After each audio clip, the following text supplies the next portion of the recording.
오늘 우리에게 주시는 말씀은 신약성경 사도행전 1장 1절부터 11절까지 말씀입니다. 데오빌로여, 내가 먼저 쓴 글에는 무릇 예수께서 행하시며 가르치시기를 시작하신부터 그가 택하신 사도들에게 성령으로 명하시고 승천하신 날까지의 일을 기록하였노라. 그가 고난받으신 후에 또한 그들에게 확실한 많은 증거로 친히 살아계심을 나타내사 40일 동안 그들에게 보이시며 하나님 나라의 일을 말씀하시니라. 사도와 함께 모이사 그들에게 분부하여 이르시되 예루살렘을 떠나지 말고 내게서 들은 바 아버지께서 약속하신 것을 기다리라. 요한은 물로 세례를 베풀었으나 너희는 몇 날이 못되어 성령으로 세례를 받으리라 하셨느니라. 그들이 모였을 때에 예수께 여쭈어 이르되 주께서 이스라엘 나라를 회복하심이 이때니까 하니 이르시되 때와 시기는 아버지께서 자기의 권한에 두셨으니 너희가 알 바 아니요 오직 성령이 너희에게 임하시면 너희가 권능을 받고 예루살렘과 온 유대와 사마리아와 땅끝까지 이르러 내 증인이 되리라 하시니라. 이 말씀을 마치시고 그들이 보는데 올려져 가시니 구름이 그를 가리어 보이지 않게 하더라. 올라가실 때에 제자들이 자세히 하늘을 쳐다보고 있는데 그 흰 옷 입은 두 사람이 그들 곁에 서서 이르되 갈릴리 사람들아 어찌하여 서서 하늘을 쳐다보느냐. 너희 가운데서 하늘로 올려지신 이 예수는 하늘로 가심을 본 그대로 오시리라 하였느니라. 아멘. 사랑하는 성도 여러분, 지난주까지 우리는 이 창세기 아브라함 파트를 살펴보았습니다. 그리고 오늘 저녁부터는 이제 사도행전을 한번 살펴보려고 합니다. 사도행전. 이 사도행전은요, 누가가 그 데오빌로라고 하는 사람에게 쓴 편지입니다. 많은 사람들은 이 사도행전을 이 교회의 역사가 담겨져 있는 역사서다라고 말하는데 사실은 이 사도행전의 형식은 이 편지의 형식을 가지고 있습니다. 그렇기 때문에 우리가 먼저 편지에 대해서 한번 생각해 봐야 되겠어요. 우리들은요, 살아오면서 정말 소중하게 여기는 그런 편지나 쪽지들을 가지고 있습니다. 군에서 복무 중인 그 아들에게서 온 그 손편지도 있고요. 또 오래전에 세상을 떠난 그 부모님들에게 그 마지막 메모, 이런 것도 있고요. 뿐만 아니라 또 사랑하는 사람에게 처음으로 받았던 그 고백의 편지들도 있을 수 있습니다. 그런데 여러분, 그 편지들에는 한 가지 공통점이 있습니다. 그것이 무엇냐 하면 그 편지에 바로 나의 이름이 적혀 있다는 것입니다. 수신인이 바로 나라는 거죠. 그래서 수신인이 나인 그 편지는 이 세상에서 단 하나뿐인 그런 편지라고 말할 수 있는 겁니다. 아까도 말씀드렸지만 오늘부터 우리가 살펴본 이 사도행전이 바로 그런 편지입니다. 아니, 그것보다도 훨씬 더 독특하고 특별한 편지라는 것입니다. 사도행전 1장 1절에는 이렇게 나와 있죠. 데오빌로여, 내가 먼저 쓴 글에는 이라고 말씀합니다. 그렇습니다. 이 누가는요, 이 위대한 역사서, 이 위대한 사도행전을 특정한 한 사람인 이 데오빌로에게 쓰고 있습니다.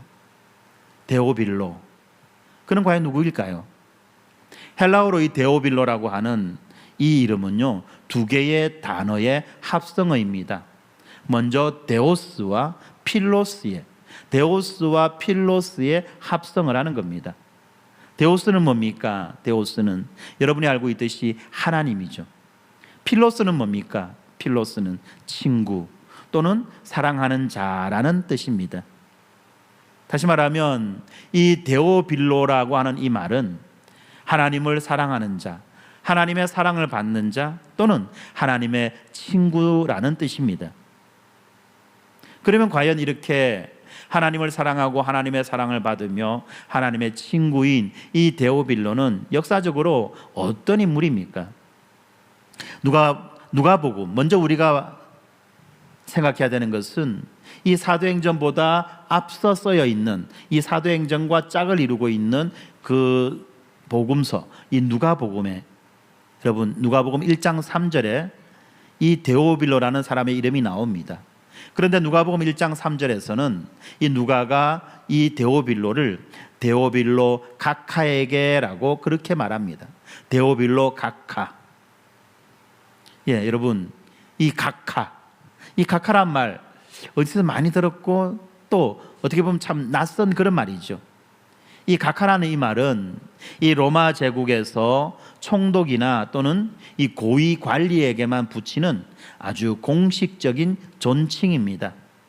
우리나라로 따지자면 장관이나 또는 이 도지사, 어떤 특별시장 정도에 해당하는 사람들에게 붙이는 말이라는 거죠.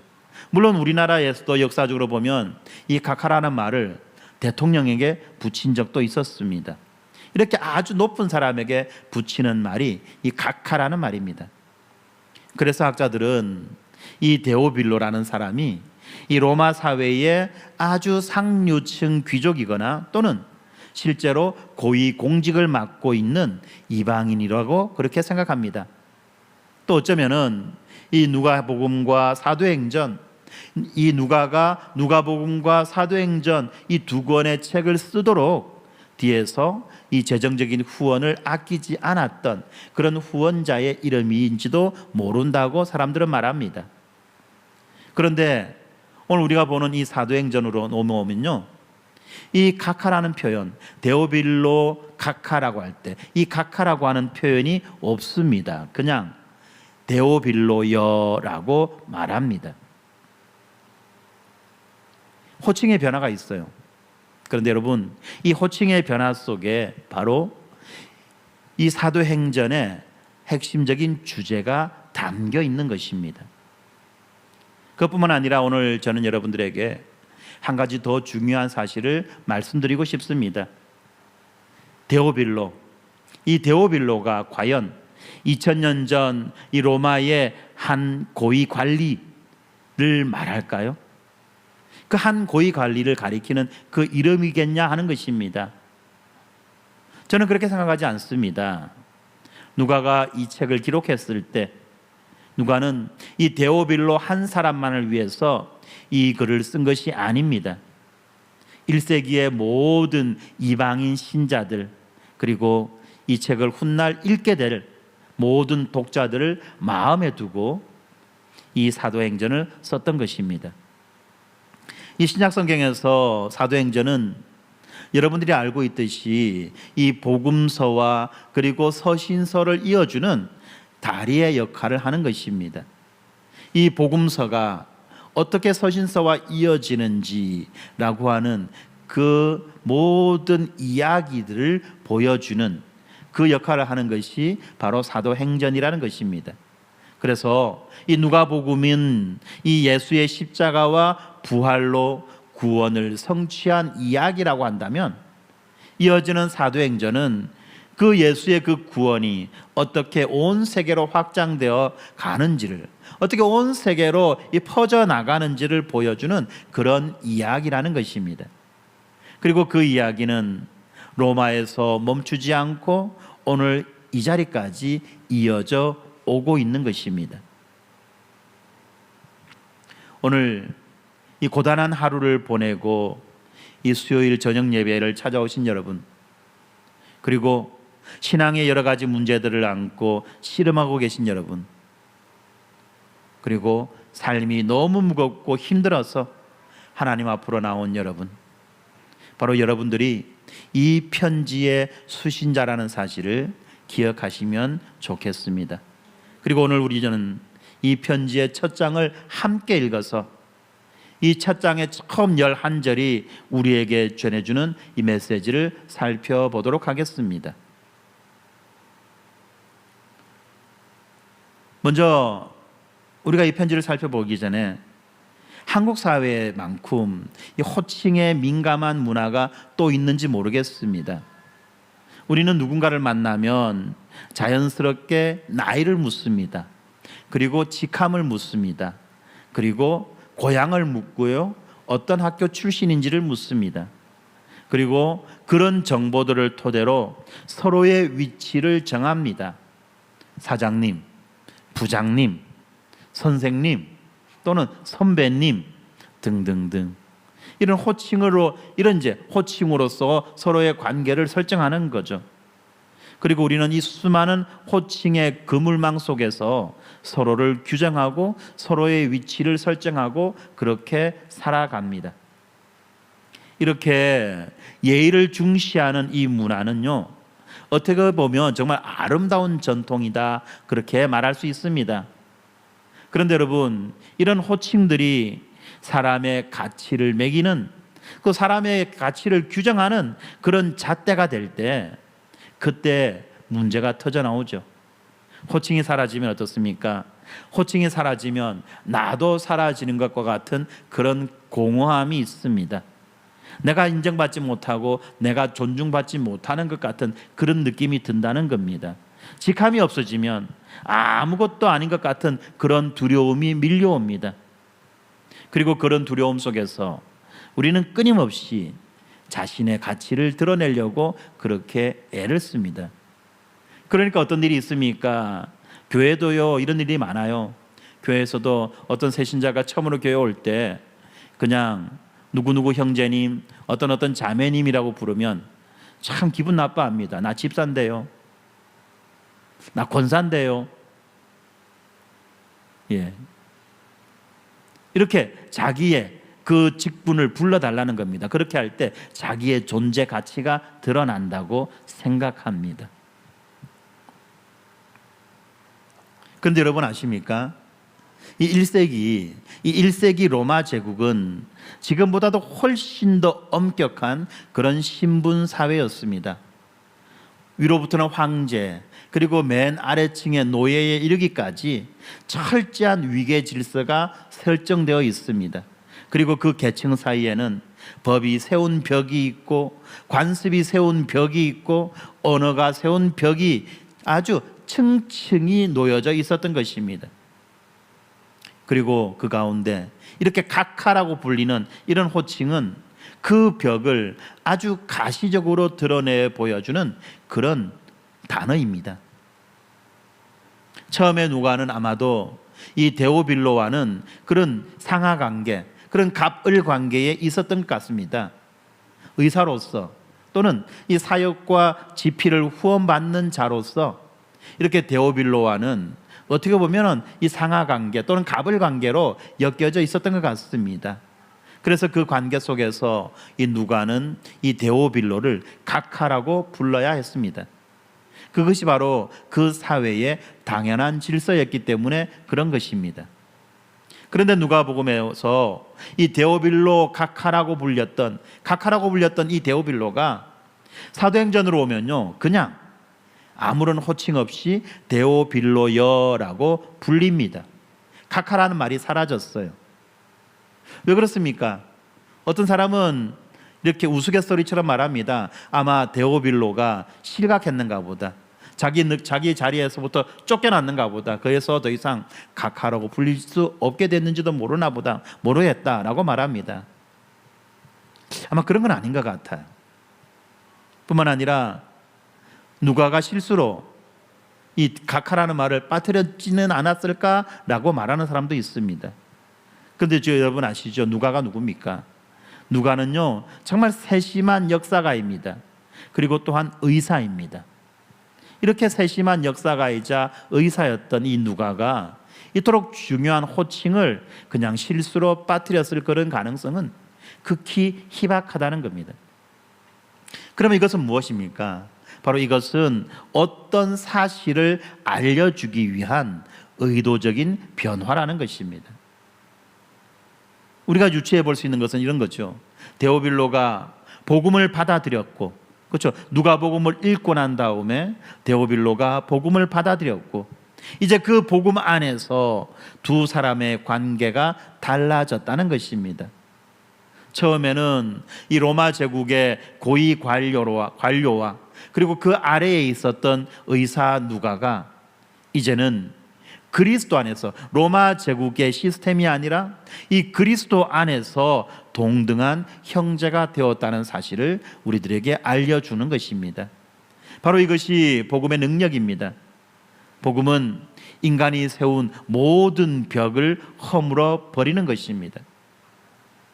그래서 사울은 이 갈라디아서 3장 28절에서 이렇게 선포합니다.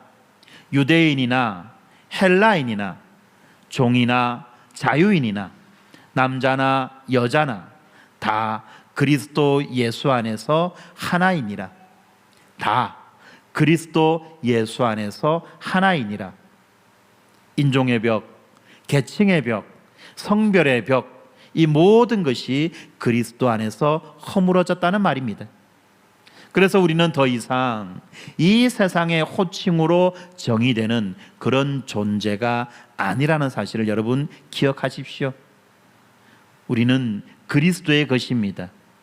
바로 그리스도의 것, 그리스도의 소유물, 이것이 바로 우리들의 새 이름이요 또한 우리들의 새로운 정체성이라는 것입니다. 그런데도 여러분들은 지금 무엇으로 자신을 정의하고 계십니까? 여러분의 그 직함이 적혀 있는 그 명함으로 여러분을 정의합니까? 아니면 여러분의 그 졸업장입니까? 빛나는 졸업장. 여러분의 그 빛나는 졸업장입니까? 아니면 여러분이 살고 계시는 그 아파트의 브랜드입니까?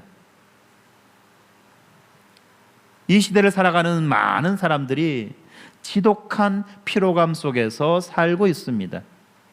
직장에서는 성과로 평가받고, 가정에서는 역할로 평가받고, 그리고 심지어 인터넷 소셜미디어에서는 좋아요 숫자로 평가받는 삶, 끊임없이 평가받고 또한 끊임없이 자신을 증명해야 되는 그런 삶이 우리를 지치게 만들어 버리는 것입니다. 그런데 오늘 이 누가가 편지를 씁니다. 그리고 그 수신자를 각하가 아니라 이름으로 부르고 있습니다. 그 작은 호칭의 변화가 알려주는 사실은 바로 여러분들은 이미 하나님의 친구가 되었다는, 하나님의 사랑을 받는 자가 되었다는 바로 그 사실입니다. 여러분은 이미 그리스도 안에서 사랑받는 존재인 것입니다. 데오빌라라고 하는 이 이름을 여러분 기억하십니까? 하나님을 사랑하는 자, 하나님의 친구. 이 이름은 선물인 동시에 또한 사명인 것입니다. 하나님의 친구가 되었다면 그 친구답게 살아야 한다는 것입니다. 하나님의 사랑을 받았다고 한다면 그 사랑을 받은 자답게 살아야 한다는 것입니다. 이것이 사도행전 전체가 우리들에게 요청하는 삶입니다. 여기에서도 여러분 순서를 바꾸면 안 됩니다. 하나님의 사랑을 받는다답게 살아야지 비로소 하나님의 사랑을 받는 것이 아니라 이미 하나님의 사랑을 받은 자로서 이미 그 사랑을 받은 자답게 살아가라는 것입니다. 이 순서 헷갈리면 안 됩니다. 순서가 뒤집어지면 안 돼요. 웨스트민스터 신앙고백 8장은 우리 주 예수 그리스도께서 중보자로서 우리를 위해 행하셨고 지금도 중보하시며 반드시 다시 오신다고 그렇게 고백합니다. 이 예수 그리스도를 나의 주님으로 고백하는 순간 그리스도 안에서 우리는 형제가 되는 것입니다. 하나님의 자녀가 되는 것입니다. 그래서 이제 세상에서 붙여준 그 각하라고 하는 그 칭호가 아니라 하나님이 부르시는 형제, 그리고 이 복음이 우리의 정체성을 바꾸어 간다는 사실을 여러분들 기억하시기 바랍니다. 계속해서 6절입니다. 제자들이 성령을 기다리라고 말씀하시는 그 예수님께 묻습니다. 주께서 이스라엘 나라를 회복하심이 이때니까. 지금 이 제자들은 3년 동안이나 예수님과 함께 다녔습니다. 그리고 예수님의 그 십자가 사건을 목격했습니다. 그리고 예수님이 부활하신 그 빈 무덤도 확인했던 그런 자들입니다. 뿐만 아니죠. 40일 동안 이 부활하신 예수님께서 직접 하나님 나라에 대한 가르침을 받았습니다. 완전 저자직강 아닙니까? 그런데도 여전히 이런 질문을 하고 있습니다. 이스라엘 나라를 회복하심이 이때니까. 어쩌면 이것은 매우 인간적인 그런 반응이라고 말할 수 있습니다. 지금 제자들은 로마 제국의 압제에서 벗어난 이스라엘, 다윗 왕국의 회복, 자기 민족의 영광을 꿈꾸었습니다. 이것은 당시 모든 유대인들이 공유하던 열망이었습니다. 뿐만 아니라 이 제자들도 그런 열망에서 자유롭지 못했던 것입니다. 이 제자들뿐만 아닙니다. 쿰난 공동체도, 바리새파도, 열심당도 모두 이런 기대를 공유했던 것입니다. 그것이 바로 그 시대의 정신이었습니다. 그런데 우리들도 이들과 다르지 않습니다. 우리는 종종 이 복음을 나의 문제 해결을 위한 도구로, 내 가족의 복을 비는 수단으로, 우리 교회의 성장을 위한 방편으로 축소시킨다는 것입니다. 내 문제 해결을 위한 도구, 가족의 복을 비는 수단, 우리 교회의 성장을 위한 방편으로 이 복음을 축소시켜 버린다는 거예요. 무슨 말입니까? 예수님께서 이제 성령에 대한 언급을 하실 때 제자들은 말합니다. 드디어 우리나라가 회복되는 것입니까? 드디어 우리나라가 잘 살게 된 것입니까? 제자들은 여전히 그런 시대 정신의 울타리 속에 갇혀 있었다는 것입니다. 그런데 우리들도 마찬가지로 복음에 대해서 이런 관점으로 접근한다는 것입니다. 많은 사람들이 내 문제 해결, 내 가족의 복, 우리 교회의 성장, 오로지 이런 것만을 위한 것으로 복음을 축소시켜 버렸습니다. 그러니까 복음이 능력을 잃어버리는 거죠. 다시 말하면 이 복음을 나의 이스라엘을 건설하는 수단으로 만들어 버렸다는 것입니다. 나와 우리 가족만 잘 되면 되고 우리 교회만 잘 되면 된다는 그런 작은 프레임 속에 이 복음을 가두어 두었던 것입니다. 그들에게 예수님은 이렇게 대답하십니다. 7절입니다. 때와 시기는 아버지께서 자기의 권한에 두셨나니 너희가 알 바 아니다. 여기에서 때와 시기라고 말하는 이 때는 헬라어로는 이 크로노스입니다. 이 크로노스, 달력의 시간, 연도와 날짜처럼 그냥 흘러가는 그런 시간을 말합니다. 그리고 본문에서 시기라고 말하는 이 시기는 헬라어로는 카이로스입니다. 이 카이로스는 바로 결정적인 때, 하나님이 정하신 시기라는 것입니다. 예수님은 지금 여기에서 크로노스와 카이로스, 때와 시기를 모두 사용하고 계십니다. 무슨 말입니까? 달력의 시간도, 역사의 그 결정적인 순간도 모두 아버지의 손안에 있다는 것을 말씀하는 것입니다. 그리고 8절에서 제자들이 그 기대와는 완전히 다른 방향의 전환이 일어납니다. 예수님이 이렇게 말씀하십니다. 너무 유명한 말씀이죠. 오직 성령이 너희에게 임하시면 너희가 권능을 받고 예루살렘과 온 유대와 사마리아와 땅끝까지 이르러 내 증인이 되리라. 성령이 너희에게 임하시면 이스라엘 나라가 회복되어지고 태방되어지고 독립되어지고 부흥되어질 것이다가 아니라 너희가 권능을 받고 예루살렘과 온 유대와 사마리아와 땅끝까지 이르러 내 증인이 되리라. 바로 이 한 절이 사도행전 28장 전체의 목차입니다. 예루살렘은 1장부터 7장까지, 온 유대와 사마리아는 8장부터 12장까지, 그리고 땅끝은 13장부터 28장까지 이어져 나오죠. 이것이 바로 복음이 움직이는 방향, 하나님의 나라가 확장되는 경로인데, 지금 예수님께서는 이제 성령이 그들에게 임하실 때 그들이 어떻게 복음의 증인으로 살아가야만 하는 것인지를 말씀하고 계시는 것입니다. 그런데 여러분, 이 지리적 확장에는 당시에 사람들이 절대로 넘을 수 없다고 여겼던 그런 장벽들이 있었습니다. 먼저 사마리아를 봅시다. 사마리아, 유대인들에게 이 사마리아라고 하는 이 땅과 그곳에 거하는 사마리아인은 서로 상종하지 않는 그런 민족이었죠. 사마리아인은 유대인들이 가장 멸시하는 그런 혼혈 민족이었습니다. 역사적으로 이 북이스라엘이 아수르에게 멸망당한 다음에 그 멸망당한 이 북이스라엘 사람들이 이방인과 섞인 것들, 그래서 정통 유대인들은 그들을 부정하다라고 여겼습니다. 그리고 그들이 살아가고 있는 그 사마리아 땅을 통과하기보다는 오히려 차라리 먼 길을 삥 둘러서 돌아가기를 택했습니다. 그런데 예수님은 바로 그 사마리아, 모두가 꺼려하고 기피하는 그 땅 사마리아를 복음의 목적지로 명하셨던 것입니다. 그렇습니다, 여러분. 이렇게 복음은 우리가 그어놓은 그 선을 지워버리는 것입니다. 팀켈러 목사님은 이렇게 말씀했습니다.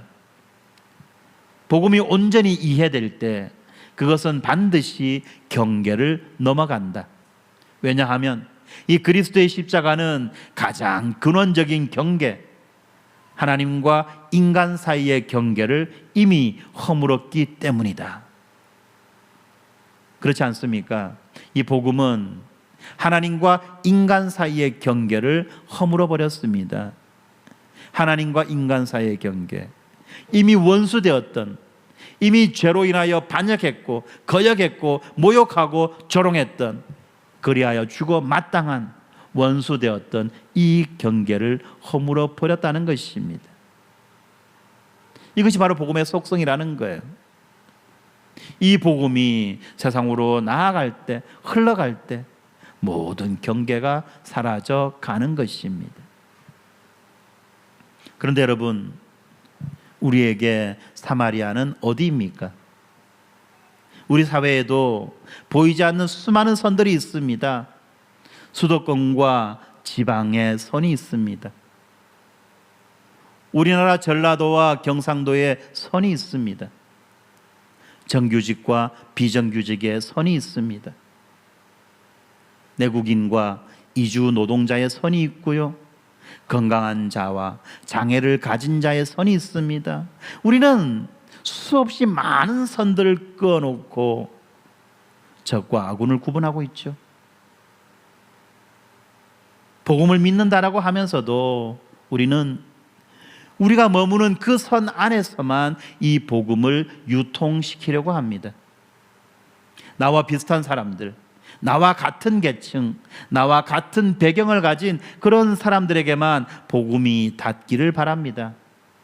왜 그렇습니까? 그렇게 하면 더 편하고 더 안전하게 여겨지기 때문에 그렇습니다. 그런데 예수님은 분명하게 이렇게 말씀하십니다. 사마리아와 유대와 땅끝까지, 내 민족만이 아니라, 내 계층만이 아니라, 내 취향에 맞는 사람만이 아니라 사마리아와 유대와 땅끝까지. 여기에서 우리는 중요한 것 하나를 더 짚어야 됩니다. 제자들이 이스라엘의 회복을 물었을 때 예수님은 그런 일은 없다라고 말씀하지 않으셨다는 사실입니다. 예수님은 그럴 리는 없다라고 말씀하신 것이 아니라 때는 아버지께서 아신다라고 말씀하십니다. 이스라엘의 그 종말론적 회복, 그것은 여전히 하나님의 계획 안에 있는 유효한 약속이라는 것이죠. 그렇지만 그때를 우리가 결정하려고 드는 그 순간, 하나님의 약속을 내 기대의 틀에 가두어 버리는 그 순간 오히려 이 약속이 우상이 되어버리는 것입니다. 가장 위험한 우상은 완전히 거짓된 새빨간 것이 아닙니다. 가장 위험한 우상은 하나님의 뜻을 내 뜻으로 축소시키는 것, 이것이 가장 정교한 형태의 우상이라는 사실을 여러분들 기억하셔야만 해야 됩니다. 하나님의 뜻을 내 뜻이라고 그렇게 축소시켜버리는 것, 하나님의 뜻을 내 뜻 안에다 가두어 버리는 거예요. 거꾸로 말하면 내 뜻, 내 생각과 내 뜻을 하나님의 뜻이라고 확대시켜서 그렇게 드러내어 보이는 것을 말하는 거죠. 이것이야말로 가장 정교한 우상이라는 것입니다. 웨스트민스터 대유리 문답식 191문은 나라가 임하옵시며 라는 이 기도에 대해서 이렇게 가르치고 있습니다. 우리는 이 사탄의 나라가 파여지고 은혜의 나라가 증진되며 교회가 채워지고 이방인들이 부름을 받고 복음 사역이 온 땅에 효과적으로 이루어지기를 위해 기도합니다. 그렇습니다. 이 하나님 나라의 기도는 처음부터 땅끝을 향한 기도였습니다. 민족에서부터 땅끝으로 이렇게 복음은 우리의 시야를 넓혀주는 것입니다. 내 가족만이 아니라 이웃을, 내 교회만이 아니라 땅끝을 바라보게 하는 것이 바로 이 복음이라는 것입니다. 우리는 지금까지 복음이 가져오는 두 가지 변화를 보았습니다. 하나는 각하에서 형제로, 또 하나는 민족에서 땅끝으로. 이제 우리는 세 번째 변화를 보겠습니다. 9절입니다. 이 말씀을 마치시고 그들이 보는데 올려져 가시니 구름이 그를 가리어 보이지 않게 하더라. 승천입니다. 승천. 올려져 가시니. 올려져 가시니. 예수님이 스스로 날아오른 것이 아닙니다. 예수님이 스스로 뛰어오른 것도 아닙니다. 하나님 아버지께서 그분을 높이신 것입니다.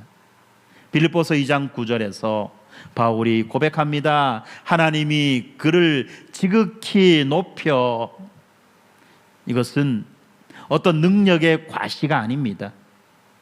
고난당하신 아들, 고난받으신 그 아들을 아버지께서 왕의 자리에 앉혀주시는 것입니다. 여기에 나타나는 구름은 단순한 어떤 그런 기상현상이 아닙니다. 오늘 비가 오니까 구름이 하늘을 가려서 하늘이 전혀 보이지 않았죠. 그런 기상현상을 말하는 것이 아니라는 겁니다. 이 구름은 출애굽할 때 이스라엘을 인도하던 바로 그 구름 기둥, 성막이 완성되던 날 그 회막에 가득 찼던 그 구름, 이것을 말하는 것입니다. 다시 말하면 성경에서 이 구름은 하나님이 가까이 계신다는 바로 그 신호였다는 것입니다. 그래서 예수님이 구름 안으로 들어가셨다는 것은 단순히 눈앞에서 사라졌다라고 하는 것이 아니라 하나님의 영광 안으로 들어가셨다는 것을 말하는 것입니다. 그리고 이렇게 승천하신 주님께서 성령을 우리들에게 보내주십니다. 그렇습니다, 여러분. 승천이 끝이 아닙니다. 예수님께서 이 땅을 떠나 하늘로 올라가셨다, 그리고 모든 영화가 끝나는 것이 아니라는 겁니다. 승천이 끝이 아니라 그 승천 이후에도 예수님의 사역은 계속되어지는 것입니다. 그런데 10절을 보면 여러분, 제자들이 하늘을 자세히 쳐다보고 있습니다. 예수님이 사라진 그 자리를 제자들은 지금 뚫어져라 바라보고 있다는 것입니다. 그때 천사들이 나타나서 묻습니다. 갈릴리 사람들아, 어찌하여 서서 하늘을 쳐다보느냐? 천사는 지금 부드럽지만 분명하게 말씀합니다. 이제 눈을 내려 이 땅을 보아라. 너희들이 갈 곳이 있지 아니하냐? 나는 그 말이죠. 어찌 하늘만 보고 있나? 더 이상 하늘을 보지 말으라는 겁니다. 그렇습니다. 우리 신앙에도 이런 함정이 있습니다. 하나는 과거에 붙잡혀 살아가는 것입니다. 그래서 사람들은 말합니다. 처음 믿을 때 그 감동이 다시 왔으면, 첫사랑의 그 감정을 회복했으면. 이것은요, 여러분, 지나간 은혜만을 그리워하며 오늘 우리에게 주시는 은혜를 전혀 누리지 못하는 것입니다. 과거만을 그리워하며 오늘을 살아내지 못하는 것이라는 겁니다. 여러분, 예수님은 사라지신 것이 아닙니다. 성령으로 지금 우리와 함께 계시는 것입니다. 또 하나는 미래로 도망치는 겁니다. 무슨 말이냐? 어차피 예수님 다시 오실 건데 내가 굳이 뭘 할 필요가 있겠어? 예수님이 오시면 알아서 다 하실 건데 내가 굳이 뭐 할 필요가 있겠나? 바로 이거죠. 그러나 천사의 말은 하늘만 보지 말고 이 땅에 발을 딛고 살아라고 하는 바로 그 말씀인 것입니다. 그렇습니다. 예수님이 다시 오신다는 이 재림의 약속은 우리가 모든 일을 멈추어야만 하는 그런 이유가 아니라 오늘을 더 충실하게 살아가는 이유인 것입니다. 그래서 제자들이 어떻게 합니까? 12절에 보면 그들은 예루살렘으로 돌아가서 다락방에 모여 기도합니다. 그리고 열흘을 기다립니다. 그리고 마침내 그 오순절에 성령이 임합니다. 그 순간부터 조금 전에 우리가 살펴보았던 사도행전 1장 8절의 말씀이 하나씩 이루어지기 시작합니다. 성령이 너희에게 임하시면 너희가 권능을 받고 예루살렘과 온 유대와 사마리아와 땅끝까지 이르러 내 증인이 되리라. 이 말씀이 바로 사도행전 전체의 지도입니다. 그리고 동시에 우리의 삶의 지도이기도 한 것입니다. 예루살렘, 제자들에게 예루살렘은 가장 가까운 곳이었습니다. 그러나 동시에 가장 두려운 곳이었습니다. 예루살렘이 어떤 곳입니까? 바로 예수님을 십자가에 못 박은 그 도시 아닙니까? 부활하신 예수님을 찾으려고 눈이 시퍼렇게 해가지고 사방으로 돌아다니는 그런 도시 아니냐는 겁니다. 그럼에도 그들은 바로 그 예루살렘에서부터 시작합니다. 그러면 사랑하는 성도 여러분, 우리의 예루살렘은 어디입니까? 우리의 예루살렘, 그것은 바로 가장 가까운 사람들이 있는 곳입니다. 가족이, 이웃이, 매일 함께 일하는 동료가. 그런데 참 묘하게도 가장 가까운 사람들에게 복음을 전하는 것이 가장 어렵습니다. 낯선 사람에게 전도지를 나눠줄 수는 있습니다. 그러나 매일 보는 가족들에게 말 한마디 꺼낸다는 것이 참 쉽지가 않습니다. 그것이 우리들의 솔직한 현실입니다. 그리고 이어지는 유대는 예루살렘의 주변 지역입니다. 같은 동네, 같은 도시, 멀지는 않지만 습관적으로 지나쳐버리는 사람들, 우리가 사는 이 동네, 이 지역이 우리의 유대 땅이라는 것입니다. 사마리아는 완전히 달랐죠. 유대인들이 꺼리던 지역이었습니다. 역사적으로 갈등이 있었고 그리고 문화도 서로 달랐습니다.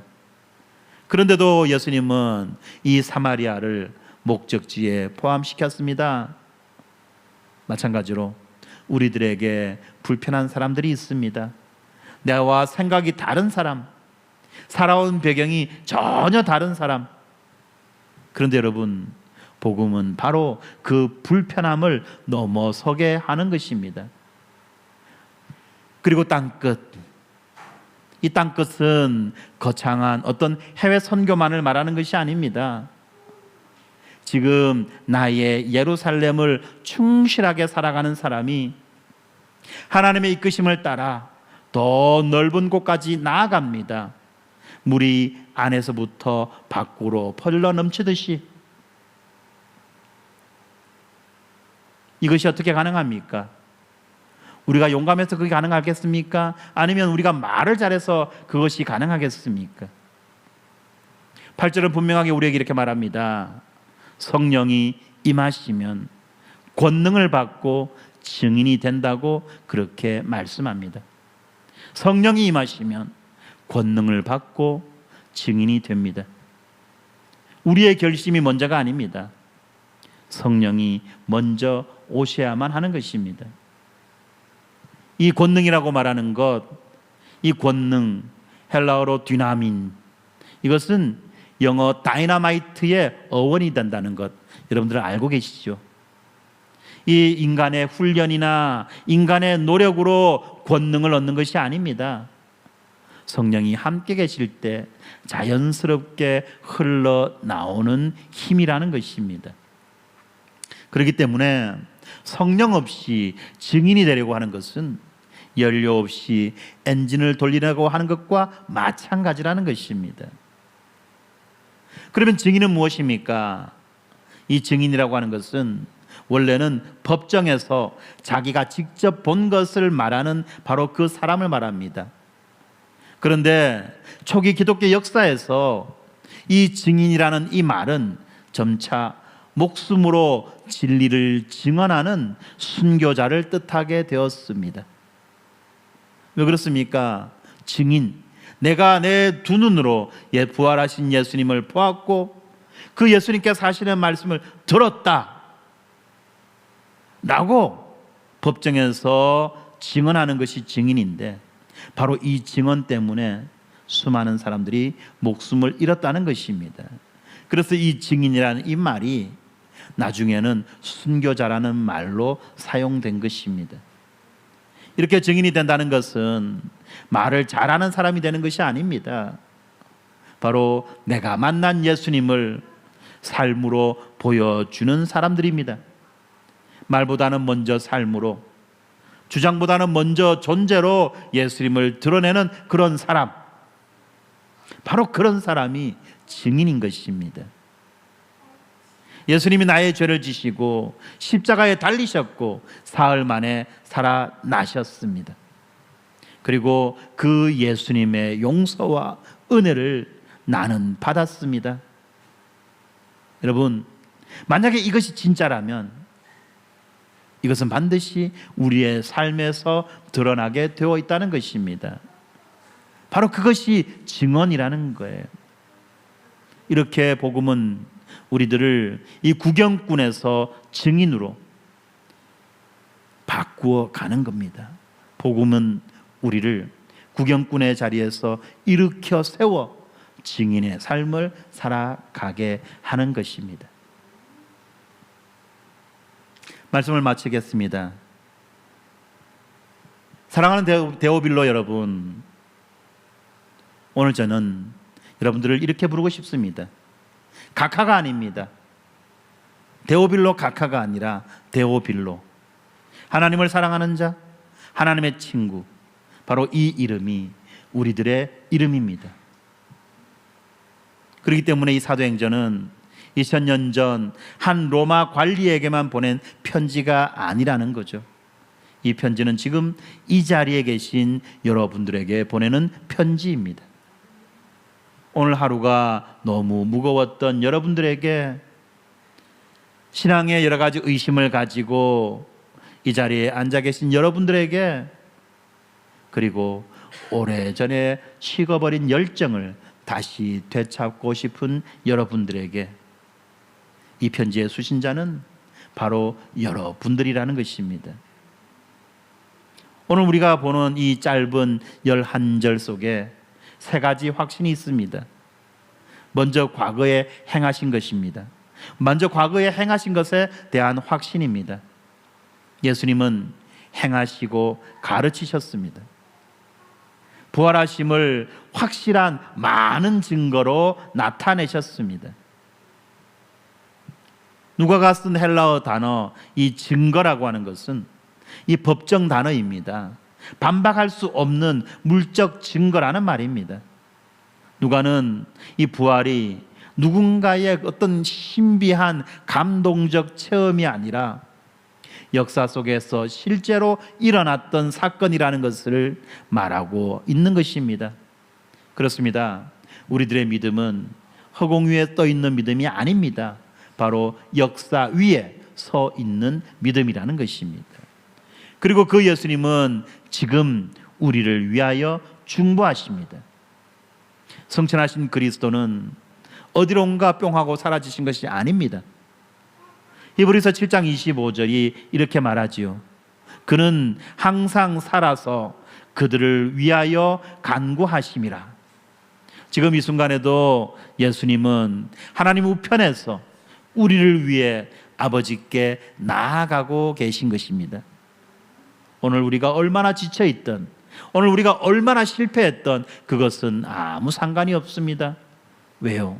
예수님께서 지금도 우리를 위해 간구하고 계시기 때문입니다. 그리고 이 예수님은 반드시 다시 오십니다. 11절 천사의 말입니다. 이와 같이 오시리라. 이와 같이 오시리라. 이거는 가능성도 아닙니다. 조건도 아닙니다. 아마 오실 걸이 아니죠. 어떻게 하면 오신다도 아닙니다. 그냥 확정입니다. 오신다. 가시적으로, 인격적으로 바로 그 예수님이 오신다는 것입니다. 이 약속이 우리들의 마지막 소망입니다. 그리고 이 세 가지 확신이 우리 신앙의 토대입니다. 예수님이 과거에 행하셨고 지금 우리를 위하여 중보하시며 그리고 앞으로 다시 오신다는 이 세 가지 확신이 우리 신앙의 토대라는 것입니다. 과거에 행하셨고 지금도 중보하시며 반드시 다시 오신다.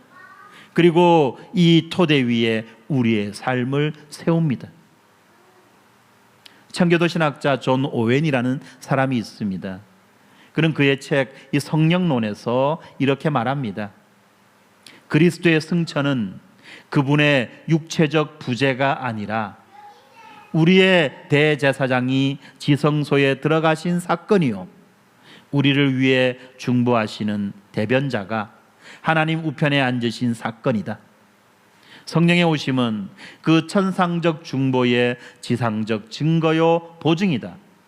성천하신 그리스도와 강림하신 성령, 이 둘이 하나로 교회의 능력이다 라고 말씀합니다. 사랑하는 성도 여러분, 오늘 우리는 이 사도행전의 첫 장을 함께 살펴보았습니다. 그리고 앞으로 우리가 이 사도행전을 함께 읽어가면서 복음이 한 사람 한 사람을 어떻게 변화시켜 나가는지 그 이야기들을 함께 보게 될 것입니다. 그런데 먼저 이 사도행전의 수신자 데오빌로에게, 사랑하는 하나님의 친구들에게 바로 이 편지는 여러분을 위하여 기록되어졌다는 그것을 먼저 인지하시고 사도행전을 함께 읽으면 좋겠습니다. 기도하겠습니다. 하나님 아버지, 오늘 사도행전의 첫 말씀들을 통해서 우리가 하나님의 사랑받는 친구라는 이 복된 이름으로 부름받았음을 깨닫게 해주셔서 감사합니다. 우리가 그리스도 안에서 얻은 이 정체성 안에서 참된 위로와 평안을 누리게 하여 주시옵소서. 주님, 우리의 신앙이 내 문제와 내 가족이라고 하는 이런 작은 울타리에만 갇혀있지 않기를 원합니다. 우리 힘으로는 넘기 힘든 그 마음의 벽과 사회적 경계들을 성령의 권능으로 넘어서게 하여 주시옵소서. 매일 마주하는 가정과 직장이라는 우리들의 예루살렘에서부터 우리가 외면하고 싶었던 사마리아에 이르기까지, 그리고 우리의 땅끝까지 말과 삶으로 예수 그리스도를 신실하게 드러내는 증인의 삶을 살게 하여 주시옵소서.